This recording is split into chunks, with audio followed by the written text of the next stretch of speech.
Los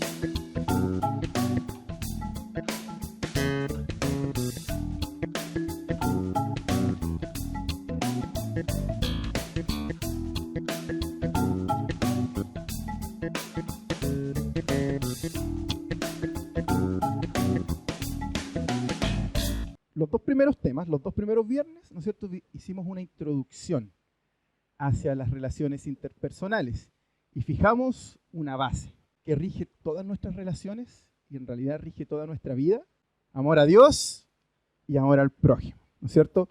Y partimos la primera parte viendo lo que era el amor a Dios y la segunda nos fuimos con el amor al prójimo. Luego, el viernes pasado hablamos acerca de la soltería y cómo es un tema absolutamente relevante para nosotros, especialmente para un grupo de jóvenes,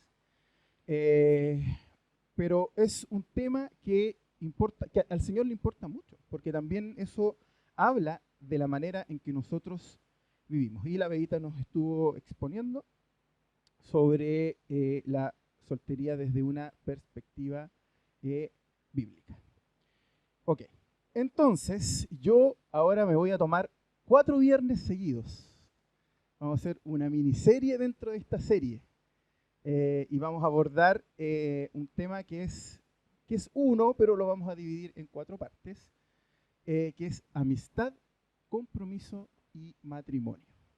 Vamos a hacer 4 viernes donde vamos a estar conversando sobre este tema. Y hoy es la primera parte, que es lo que nos dice el Señor con respecto a esto, a los amigos, al noviazgo y cuando damos el sí. Entonces, vamos a partir con el primer tema de esta miniserie, que es una amistad en Cristo. Ese en es muy, muy importante y vamos a sacar unas conclusiones, ¿no es cierto?, cuando estemos terminando el tema. Es súper, para mí fue muy interesante poder observar la etimología de la palabra amistad, el origen, cómo nació. Porque hay 2 teorías, por decirlo de alguna manera, de dónde viene esta palabra. Y la primera viene, los eruditos que estudian las palabras, dicen que vienen del latín. Y es toda esa derivación, ¿no es cierto? Amistad, que es una palabra que viene de amigo, pero la palabra amigo es una palabra que tiene su origen en la palabra amar. El origen de la amistad, de la palabra amistad, nace y tiene sus fuentes en el amor, en amar. Esa es una de las teorías que hay sobre el origen de esta palabra. La otra es de origen griego. Y también es súper interesante, porque dice sin ego, sin mi yo. Interesante, ¿no? Ver el origen o las teorías que hay sobre esta palabra. ¿Y ven alguna similitud en ellas? ¿Y dónde está puesta la mirada en ambas palabras? En el otro. O sea, independiente de que a lo mejor uno está más relacionado, ¿no es cierto?, con el yo, apunta más al yo, el otro en el amor y todo lo que significa amar, pero ambas definiciones no tienen como centro la persona. Por lo tanto, podemos decir que el fuerte y el foco y el fundamento está puesto en entregar amor a otra persona.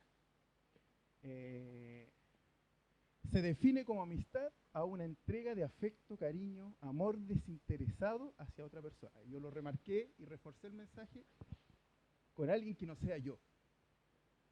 Por lo tanto, ya pueden ir sacando algunas conclusiones de lo que significará ser amigo. Esto es lo que nos entrega el diccionario, lo que nos entregan los eruditos, lo que nos entregan los expertos. ¿Y qué dirá el Señor? Que es lo que más nos importa. ¿Qué dirá el Señor acerca de la amistad?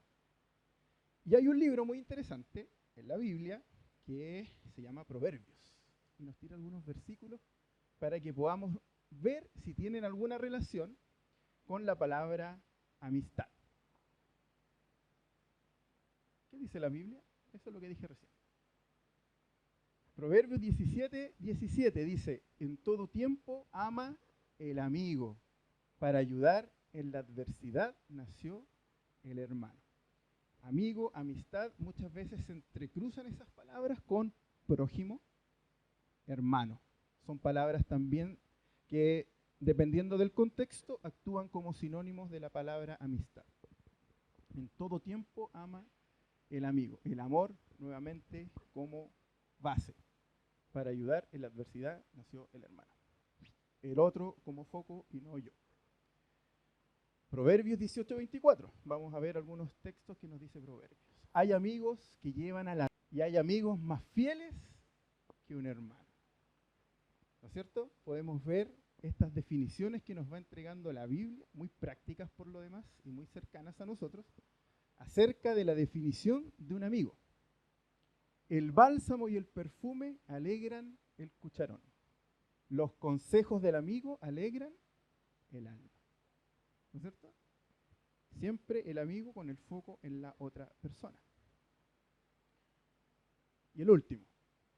El perverso provoca contiendas y el chismoso divide a los buenos amigos. Vemos también estos contrastes, ¿no es cierto?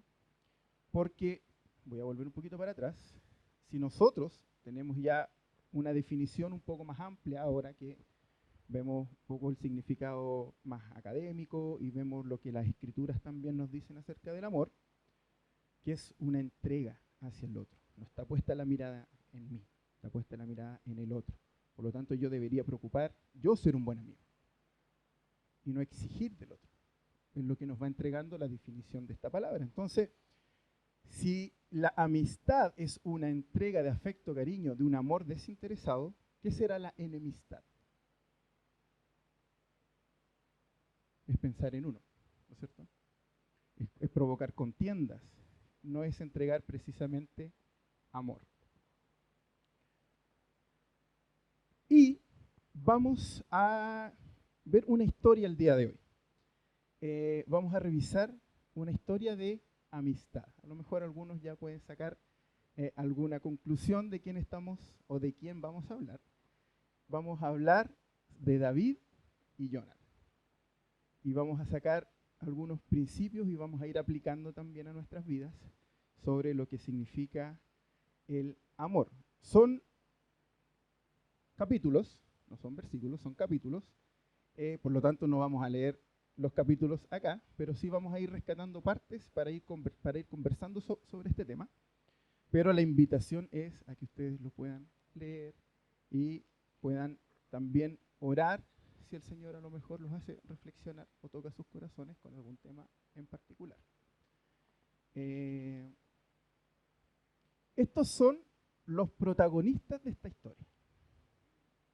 historia de amistad. Saúl, rey de Israel.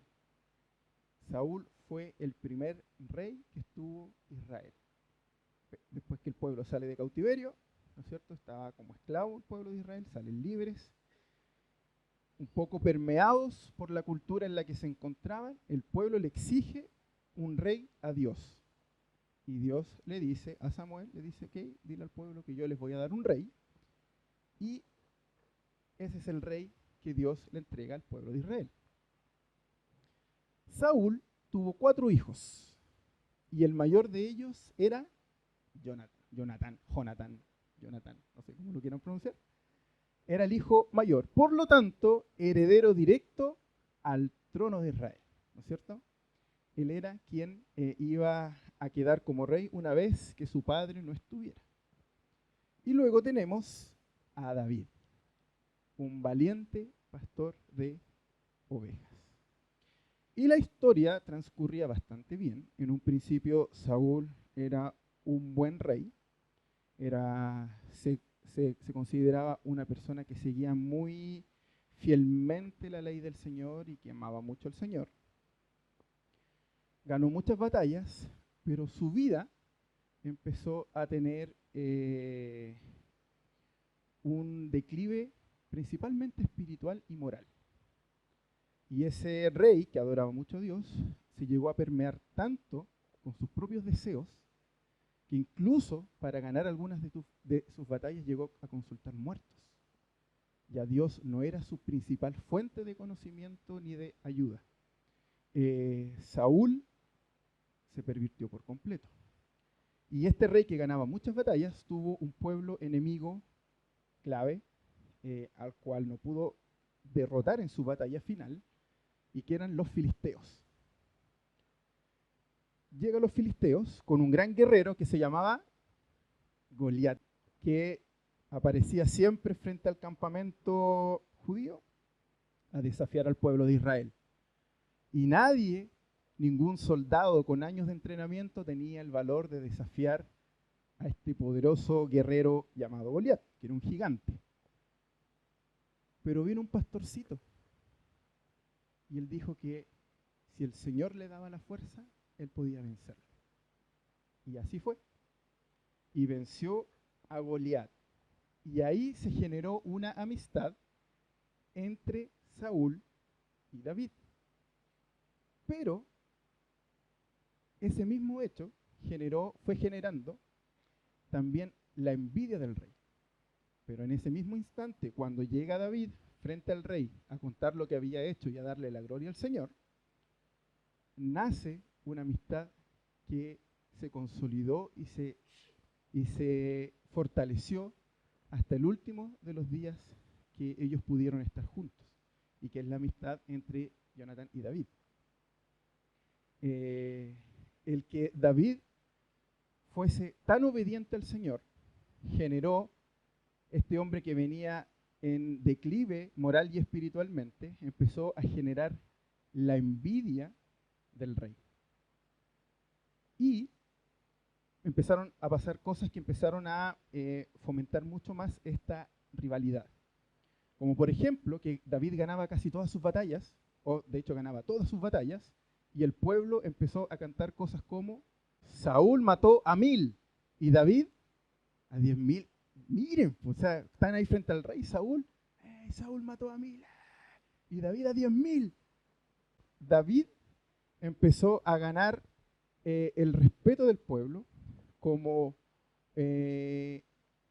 como hombre de Dios, y Saúl empezó a caer en la envidia y en la desesperación de no poder ganarse el favor del pueblo porque se había pervertido espiritualmente. Pero esta amistad que nace entre David y Jonatán tenía un fundamento. No nació simplemente por una admiración cualquiera. Y ese fundamento era lo que nosotros vimos al principio. Amarás al Señor tu Dios y amarás a tu prójimo, como a ti mismo. Leamos parte del comienzo de esta historia, que dice: aconteció que cuando él hubo acabado de hablar con Saúl, el alma de Jonatán quedó ligada con la de David, y lo amó Jonatán como a sí mismo. Amar al prójimo como a sí mismo. Esta amistad en nuestros tiempos ha sido súper utilizada para tergiversar esta amistad que tenía David con Jonatán y llevarla a un campo que no es bíblico de ninguna manera. Porque lo que nosotros estamos viendo acá es un amor que tiene como fundamento el amor de Dios. Es tan importante entender esto, chiquillos, cuando nosotros hablamos de que el Señor satisface todas nuestras necesidades. Nosotros podemos amar mucho a una persona en esta tierra, a un papá, a una pareja, a un amigo, a un hermano, pero la máxima persona que ustedes hayan amado en su vida no se va a comparar con el amor que nosotros vamos a tener en el cielo, que va a ser muy, muy superior a cualquier tipo de amor. Y esto es un reflejo del amor que nosotros vamos a experimentar cuando estemos en el cielo. Porque dice que Jonatán amó a David como a sí mismo. Lo que está citando el autor es el amor de Dios. Lo amó como a sí mismo. Y Saúl le tomó aquel día y no le dejó volver a casa de su padre. Saúl ya se había quedado con ganas de que David formara parte del ejército de Israel. Y dice, e hicieron pacto Jonathan y David porque él le amaba como a sí mismo. Vuelve a reforzar el mismo mensaje. Esto está citando las Escrituras.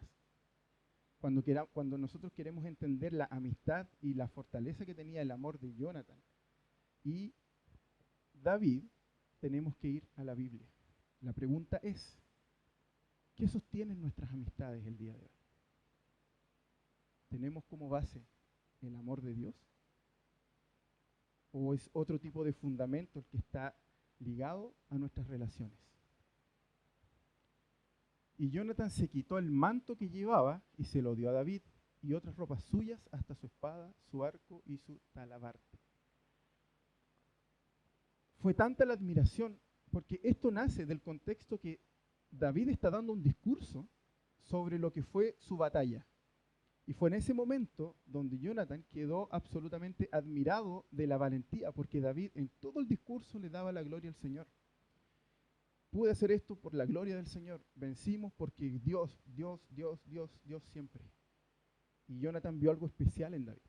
Y él quiso ser amigo de él. Y ven cómo desinteresadamente Jonathan se acerca y le entrega algo que es importantísimo para los judíos, como es el manto. Porque habla incluso de la personalidad de ellos. Cuando estudiamos el Evangelio de Marcos, uno de los milagros, Jesús sana a una persona mientras va a Jerusalén, y del puro milagro esa persona saca su manto y lo tira lejos, y era la única ropa que tenía para protegerse del frío y para que las personas lo pudieran reconocer. El manto judío estaba muy ligado a la identidad.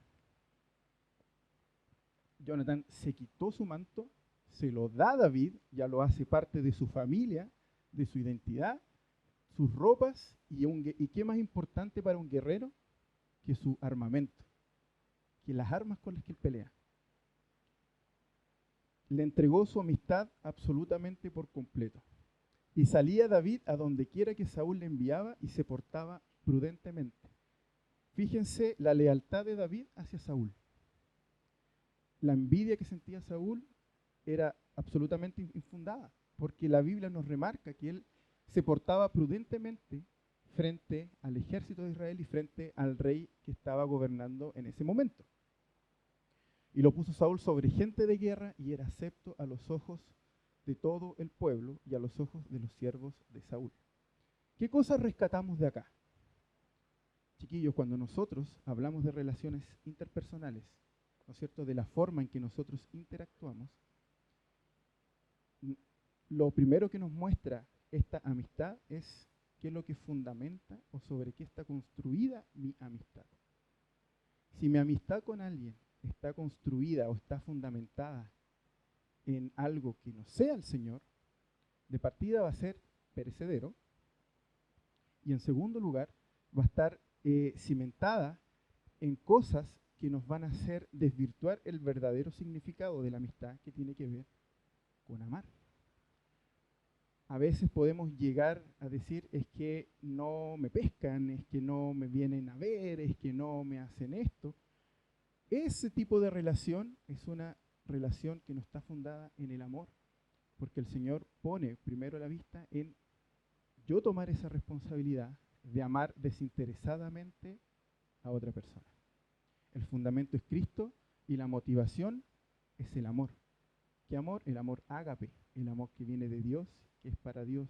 Porque no podemos construir relaciones horizontales si no las construimos primero verticalmente.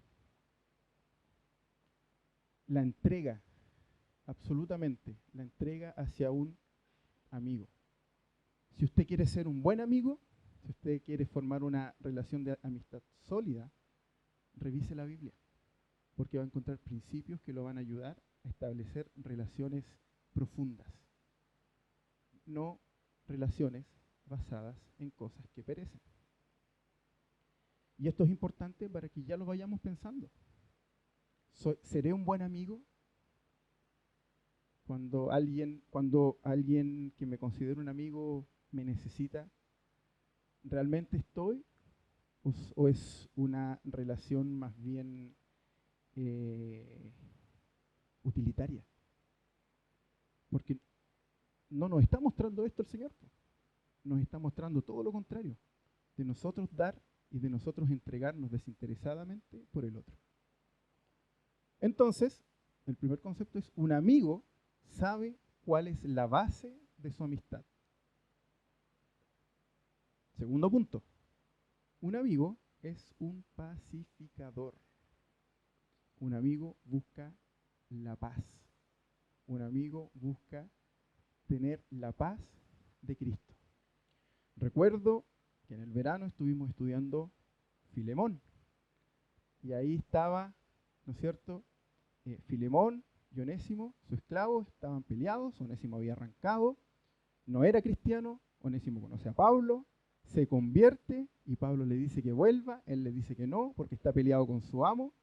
Y él le manda una carta y le dice: devuélvete porque ahora ustedes son hermanos. Pablo actuó como un pacificador, como alguien que se encargó de poder establecer y de que estas relaciones se restauren.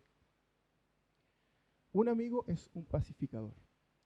El odio de Saúl a David creció, ¿no es cierto? La envidia y el odio de Saúl a David creció. ¿Y qué creen que pasó con Jonathan y David? ¿Cómo se relacionó su amistad durante el tiempo? Se fortaleció, ¿no es cierto? ¿Por qué? Porque claramente Saúl tenía un interés utilitario con David. Jonathan y David tenían un amor con fundamentos en Cristo. Sigamos leyendo. Esto avanzando un poco más la historia. Habló Saúl a Jonathan su hijo y a todos sus siervos para que matasen a David. Pero Jonathan, hijo de Saúl, amaba a David en gran manera. Y dio aviso a David diciendo: Saúl mi padre procura matarte. Por tanto, cuídate hasta la mañana. Y estate, a mí me da risa esa palabra, pero, y estate en lugar oculto y escóndete. Está bien, pero igual me da risa un poco que sea un estate. Y yo saldré y estaré junto a mi padre en el campo donde estés, y hablaré de ti a mi padre y te haré saber lo que haya. Jonathan está actuando como un pacificador, como alguien que está velando por la unidad entre el rey y David. Y Jonathan habló bien de David a Saúl su padre y le dijo: no peque el rey contra su siervo David, porque ninguna cosa ha cometido contra ti y porque sus obras han sido muy buenas para contigo. Otro fundamento importante de la amistad es la transparencia y el ser absolutamente honesto y verdadero. ¿Quién era el hijo mayor de Saúl? ¿No es cierto? Jonatán. Cuando muriera Saúl, ¿qué es lo que iba a hacer Jonatán, o Jonatán, como quieran llamarlo? El rey. ¿Saben lo que le dijo David a Jonatán? Que el Señor le había dicho que él iba a ser rey. ¿Qué creen que le dijo Jonatán? ¿Saben? Cuando tú asumas, yo voy a estar a tu lado. Sin envidia, sin pensar en el beneficio propio. Jonatán tenía todo el acceso al poder, era el hijo del rey. Era el hijo del rey de Israel. Y cuando David, a su amigo, en quien él confía, le cuenta los planes que Dios tenía para él, ¿qué hace Jonatán? ¿Se pone triste? ¿Le da envidia? ¿Qué hace? Lo anima y dice que él va a estar ahí cuando eso suceda. Pueden ir viendo los principios que el Señor nos entrega acerca de la amistad y de cómo dos amigos tienen como fundamento al Señor. Y no es fácil, me imagino que no debe ser fácil enfrentar al papá y decirle más encima, porque lo que le está diciendo aquí no es menor, porque el reino de Israel era una teocracia, tenían a Dios como fundamento, y el hijo del rey le está diciendo a su papá, que debería ser quien ética y moralmente debía llevar el estandarte del pueblo, le está diciendo: no peques contra Dios. El rey contra su siervo David le está diciendo: papá, estás pecando contra Dios. No, no dice estás pecando contra David, dice estás pecando contra Dios, porque el fundamento de la amistad es el Señor. Estás pecando contra Dios, no le hagas nada a David. Siendo que era absolutamente, si nosotros lo miráramos con ojos, con los mismos ojos que lo estaba viendo Saúl, era súper contraproducente para Jonathan, porque él esperaba, o porque quizás todos esperaban que él fuera el rey. David ya le había dicho que iba a ser el rey y él se alegró por él, lo animó y dijo que iba a estar ahí cuando eso suceda. Y mientras David se escondía y arrancaba de Saúl que quería matarlo, él intentaba que la relación se restaurara. Pregunta número 2.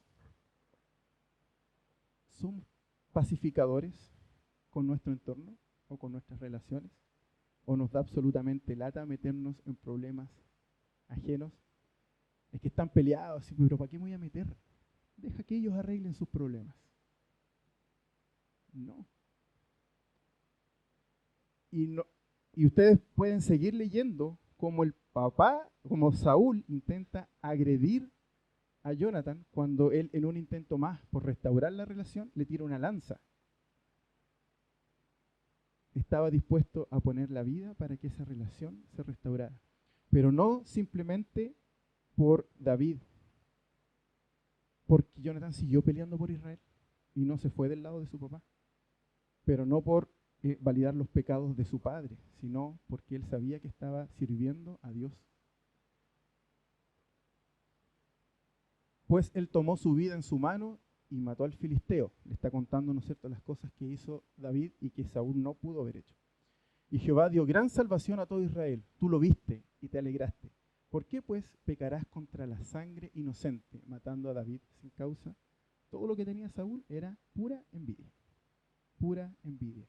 Nada más que eso. Y su vida ya estaba en un declive ético, moral y principalmente espiritual frente a Dios. David también, cuando él asume después como rey, también vive un declive, una caída, especialmente moral, pero uno puede ver la gran diferencia y puede entender por qué era tan fuerte esta amistad. Porque cuando confrontan a Saúl con sus pecados, él lo que pide es que el pueblo no se dé cuenta de lo que ha hecho. Cuando confrontan a David con sus pecados, él lo que dice: quítenme todo, pero Señor, no quites de mí tu espíritu. Dos corazones caídos, pero absolutamente distintos también frente al Señor. El fundamento de una amistad. Entonces, un amigo es un pacificador, busca estar en paz como Cristo como fundamento. El fundamento de una amistad es el Señor, el amor a Dios, el amor al prójimo. Un amigo busca ser un pacificador, un amigo es transparente, un amigo busca el bien del otro. Como vimos al comienzo, el significado no tiene que ver con el yo, sino que tiene que ver con el otro. Y un amigo es leal en todo tiempo. No solamente cuando las cosas salen bien, sino principalmente cuando las cosas no salen tan bien. Entonces, a veces, cuando tenemos estas amistades o estas relaciones utilitaristas, nosotros no tendemos a ver realmente quiénes son nuestros amigos. Y luego el muchacho se hubo ido, se levantó David del lado del sur y se inclinó 3 veces postrándose hasta la tierra y besándose el uno al otro, lloraron el uno con el otro. Y David lloró más. Y Jonatán dijo a David: vete en paz, porque ambos hemos jurado por el nombre de Jehová, diciendo: Jehová esté entre tú y yo, entre tu descendencia y mi descendencia para siempre. Y él se levantó y se fue, y Jonatán entró en la ciudad. Esta es la última vez que se ven. ¿Saben por qué? Porque David escapa, Saúl se va a la batalla con Jonatán, y el gran pueblo enemigo fueron los filisteos, y pierden esa batalla. Y muere Jonatán, y Saúl se suicida. Fue la última vez que se vieron los dos. el que el que osara encontrarse con David, tenía la pena de muerte. Ese era el mandato del rey. Pero fíjense que lo único que buscaba Jonatán era animar y fortalecer a su amigo.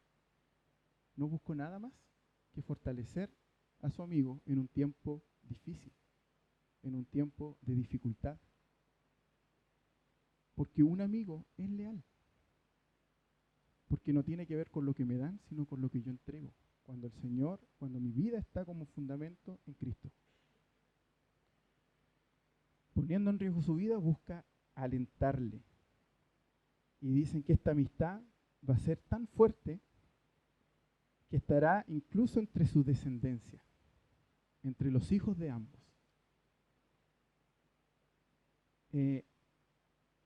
Pucha que somos infieles nosotros.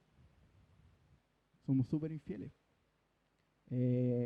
Nos cuesta ser leales muchas veces, en el sentido a lo mejor más simple y más estricto de esa palabra. Pero pucha que reclamamos también cuando la gente no está ahí, po. Cuando mis amigos no están, pucha que somos buenos para reclamar. Pero ¿cuántas veces hemos podido estar y nos gana la flojera u otras actividades que nosotros consideramos que pueden llegar a ser más importantes? Pero la base de una relación, la base de toda relación, tiene que ser la lealtad, la fidelidad, el poder estar con el otro, pero el poder llevar también el amor de Cristo al otro. Porque un amigo ama como Cristo amó. Si hay alguien que sabe de relaciones interpersonales, ese es el Señor. Este es mi mandato, que os améis unos a otros, como que dice, como yo os he amado. Nadie tiene mayor amor que este, que uno ponga, ¿qué cosa? Su vida por los amigos. Esto no es una metáfora, esto es literal. Alguien que ponga la vida por el otro. Vosotros sois, ¿qué cosa? Mis amigos. Yo me entrego por ustedes, sin pedir nada a cambio. Si hacéis lo que yo os mando. Ya nos llamaré siervos, porque el siervo no sabe lo que hace su señor. Pero os he llamado amigos, porque todas las cosas que oí de mi Padre os las he dado a conocer. Se las entrego sin pedir nada. No me elegisteis vosotros a mí, sino que yo os elegí a vosotros. Yo os he puesto para que vayáis y llevéis fruto y vuestro fruto permanezca, para que todo lo que pidierais al Padre en mi nombre, Él os lo dé. Esto os mando, que os améis unos a otros. ¿Se acuerdan cuando partimos el significado etimológico de la palabra amistad? ¿De dónde venía? De amor. ¿Qué otro significado tenía? Sin ego. Ambos poniendo la mirada en el prójimo, en el otro. Cristo, la escena final cuando el Señor resucita es tan bonita. Cuando el Señor, fíjense que el Señor en un momento difícil no tuvo a ningún amigo. Cuando se lo llevan prisionero para ejecutarlo, uno lo traicionó,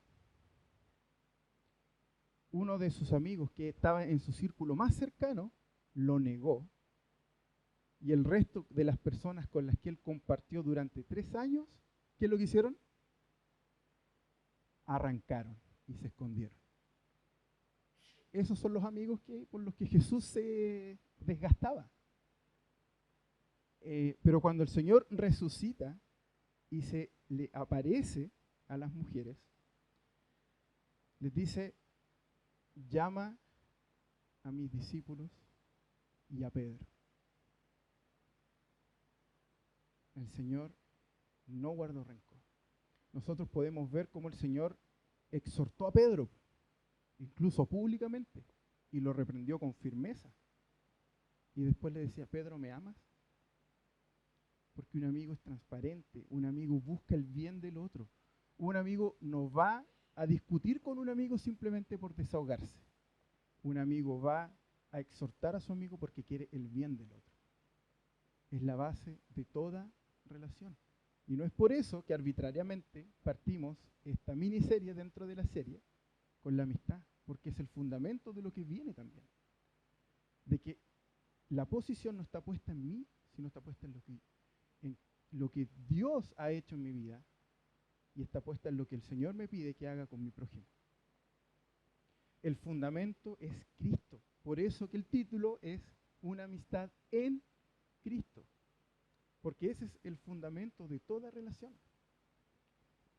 Que os améis unos a otros. Y esta es una pregunta que a mí me pareció bastante interesante.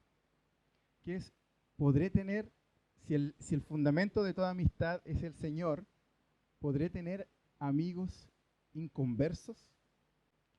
¿Cuántos de nosotros, alejados de Dios, no llegamos por una persona que desinteresadamente nos cateteó día a día para que nos acercáramos a Cristo? ¿Podemos tener amigos inconversos? Puede ser. Pero ¿cuál es el punto? ¿Cuál es el punto? Que hay que tener mucho ojo con el fundamento de esa relación. Porque también hay grados de intimidad. Y ahí es donde ustedes tienen que pedirle mucha sabiduría al Señor y tener muy claro qué es lo que el Señor quiere.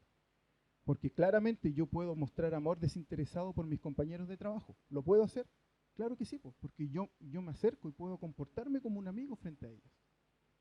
Pero si el fundamento de mi amistad con mis compañeros de trabajo es salir a carretear, es el fútbol, no tiene un fundamento sólido. No estoy diciendo que a lo mejor salir con los compañeros sea algo malo, o que jugar fútbol sea algo malo, pero cuando la base, lo que me liga a otra persona, no es el amor del Señor, nosotros sí debemos ser muy cuidadosos con nuestras relaciones.